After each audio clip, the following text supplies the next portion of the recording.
সিলেট বাংলাদেশের উত্তর পূর্বাঞ্চলে অবস্থিত সিলেট জেলা তার প্রাকৃতিক সৌন্দর্য, পাহাড়, নদী, বন ও চা বাগানের জন্য যেমন বিখ্যাত, তেমনি প্রচুর বৃষ্টিপাতের জন্য প্রসিদ্ধ। সিলেট হাওর এলাকা ঘেরা এবং মেঘালয় পাহাড়ের খুব কাছাকাছি হওয়ায় বর্ষাকালে এখানে প্রচুর বৃষ্টিপাত হয়। সিলেট বাংলাদেশের সর্বাধিক বৃষ্টিপ্রবণ জেলা, বার্ষিক গড় বৃষ্টিপাত ৫,০০০ মিলিমিটারেরও অধিক। সিলেট জেলা ভারতের মেঘালয় পাহাড়ের পাদদেশে অবস্থিত। মেঘালয়ের চেরাপুঞ্জি ও মৌসিনরাম থেকে উৎপন্ন হওয়া মেঘ সিলেটে এসে ব্যাপক বৃষ্টিপাত ঘটায়। সিলেটের জৈন্তাপুর, গোয়াইনঘাট, কোম্পানিগঞ্জ এলাকাগুলোতেও সবচেয়ে বেশি বৃষ্টিপাত হয়, কারণ এসব এলাকা সরাসরি মেঘালয় পাহাড়ের নিচে অবস্থিত। সিলেটের প্রচুর বৃষ্টিপাতের ফলে অঞ্চলটি সবুজে আচ্ছাদিত থাকে। বৃষ্টির কারণে সিলেটে জমি উর্বর হয়, চা বাগান ও সবুজ প্রাকৃতিক পরিবেশ গড়ে ওঠে।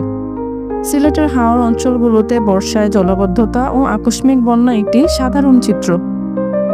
সুনামগঞ্জ বাংলাদেশের উত্তর পূর্বাঞ্চলে অবস্থিত সুনামগঞ্জ জেলা প্রকৃতির অপার সৌন্দর্যে পরিপূর্ণ একটি অঞ্চল। এটি হাওর অধ্যুষিত এবং বৃষ্টিপ্রবণ জেলা হিসেবে পরিচিত। ভারতের মেঘালয় রাজ্যের সীমান্ত ঘেঁষা সুনামগঞ্জ মূলত হাওর ও নদ নদী অধ্যুষিত এলাকা। জেলার বেশিরভাগ অংশ বছরের অনেকটা সময় পানির নিচে থাকে, বিশেষ করে বর্ষাকালে।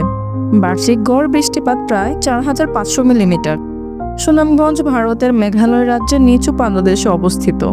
মেঘালয়ের চেরাপুঞ্জি ও মৌসিনরাম থেকে উৎপন্ন হওয়ায় মেঘ সুনামগঞ্জে এসে ধাক্কা খায় এবং ব্যাপক বৃষ্টিপাত ঘটায়। সুনামগঞ্জের হাওরগুলোর ইকোসিস্টেম এই বৃষ্টির কারণে সমৃদ্ধ হয়। অতিবৃষ্টির ফলে আকস্মিক বন্যা এই জেলার একটি সাধারণ চিত্র। প্রচুর বৃষ্টির কারণে জলাভূমি ও হাওর অঞ্চলে নানান ধরনের মাছ, পাখি ও জলজ উদ্ভিদের সমাবেশ ঘটে।